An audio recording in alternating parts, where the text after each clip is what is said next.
So this carotid canal, foramen lacerum, ovale, spine. Another foramen which is lying in front, this is, here you can see it very clearly, this foramen, and this is called foramen rotundum. Rotundum. R-O-T-U-N-D-U-S-H. Foramen rotundum. The foramen rotundum, why it is called rotundum? Because it is rounded. So these are Greek words, rotundum, lacerum, all. So this is rounded. So where does yes. Where does it come out? It comes out not here but in the pterygopalatinalis. Okay, here, right? Okay, inside. So this is the only foramen which is dark. It never comes out freely below. You see, all the foramina are well illuminated. The rotundum, you can see here, this is dark. Okay? No light there inside. So this is called, if you forget the foramina, then you can hold the skull.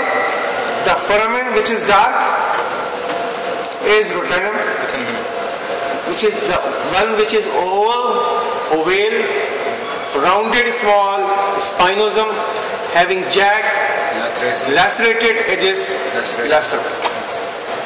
Easy to remember. So this would be, you see here, this is the petrous part of the temporal bone, and if you go just behind just posterior to the carotid canal, you can see here there is a gap present between the occipital bone and the petrous part of the temporal. This gap is called, hole is called jugular foramen. Jugular foramen. This is jugular foramen. And the name, as the name indicates, the jugular foramen, Jugular. vein.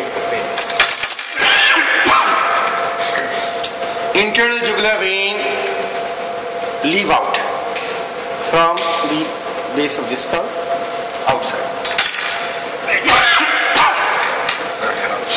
So this is jugular foramen, and just if you go behind, there are two condyles. As they are present in the occipital bone, they are the occipital condyles. It's all including the temporal? Okay? It's all including the temporal? No. This is included in the temporal. This is the sphenoid bone. Okay, sphenoid. You see, this is, if you see it from inside, this is the greater wing of a sphenoid. Okay. This is the lesser wing of a sphenoid. Okay. And this is the body of a sphenoid. So this is jugular foramen, and here again another foramen which is on the medial side. This is hypoglossal canal. The 12th cranial nerve exits out through the hypoglossal canal from the brainstem. Behind this condyle there are two foramina on each side. They are called condylar foramen. Condylar foramen. Yeah. Because I can't see you. Okay. The condylar foramen. And if you see behind, there is the squamous part of the occipital bone. This is having external occipital crest in the middle, ending up into the external occipital protuberance. This external occipital protuberance, it bears the nuchal lines. This is the inferior nuchal line, this is the superior nuchal line, this is the highest nuchal line. You can see here the highest nuchal line, the superior nuchal line, the inferior nuchal line. This is external occipital crest. This is external occipital protuberance. This area gives attachment to the ligamentum nuchae, the strongest ligament, the strong ligament of the neck, which is responsible for making articulation of the spinous processes of the cervical vertebra with this area. So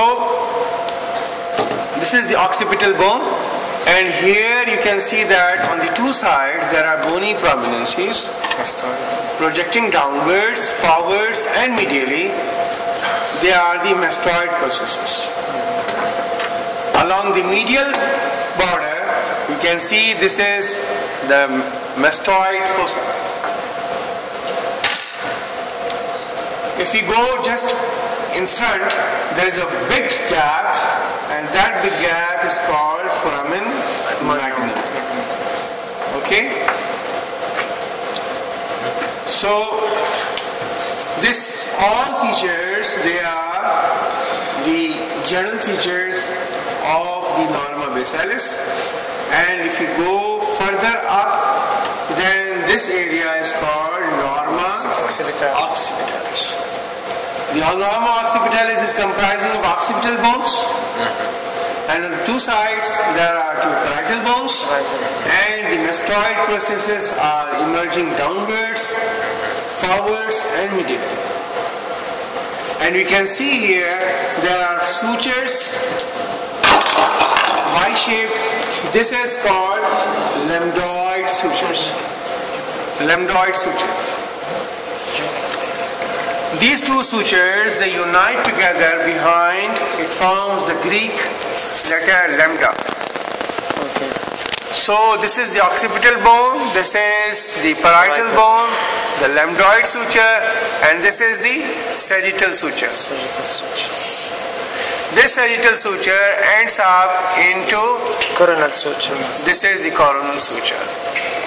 This is called bregma. This is the, just after birth, it's a gap between the parietal bones behind and the frontal bone front.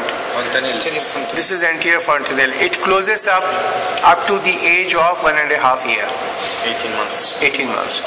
So just behind we have another, this is lambda, and this lambdoid suture is the posterior fontanelle, which closes too much early, 3rd to 4th month. This gives clue to the pediatrician related to the hydration of the child. You know that in youngsters there are many cases reported related to dehydration and electrolyte imbalances. So this is the major clue. If it sinks down, this relates to dehydration.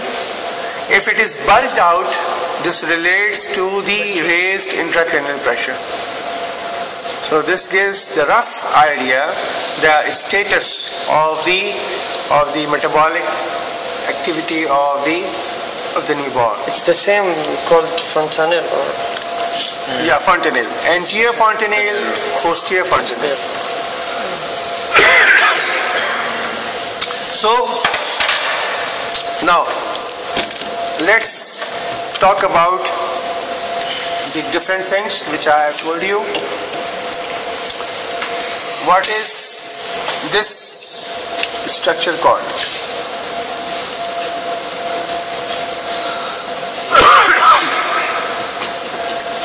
What is it called? Very wide. It's hard. It's very hard, complicated. Incisive. Incisive. Okay. This is incisive fossa, in which incisive foramina present. What is this defect called? Hold.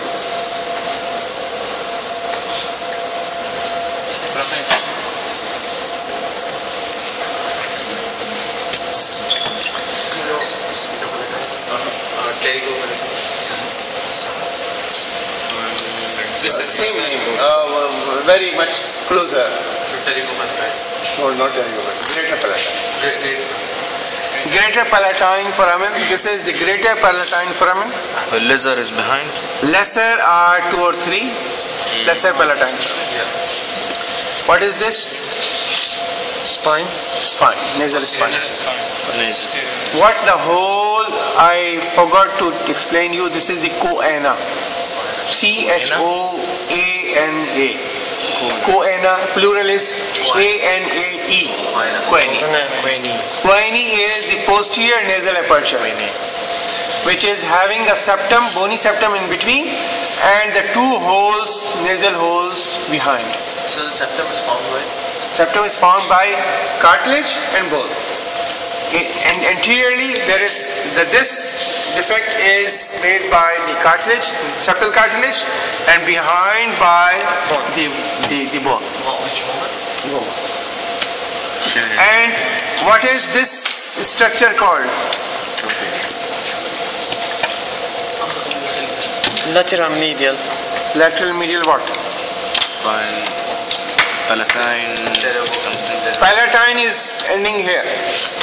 Finished. What is this? Huh? Pterygoid. Pterygoid. Lateral pterygoid plate.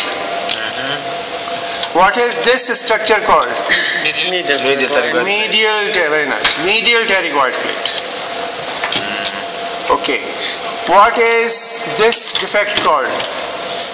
Sphingo, palatine, Foramen ovale. Foramen ovale. Very nice. Foramen ovale. This is foramen ovale. What is this hole called? and No. no normal. Sphingo, palatine, foramen. No. Very closer. Name is Foramen also? foramen spinosum. Spinal foramen. Foramen spinosum.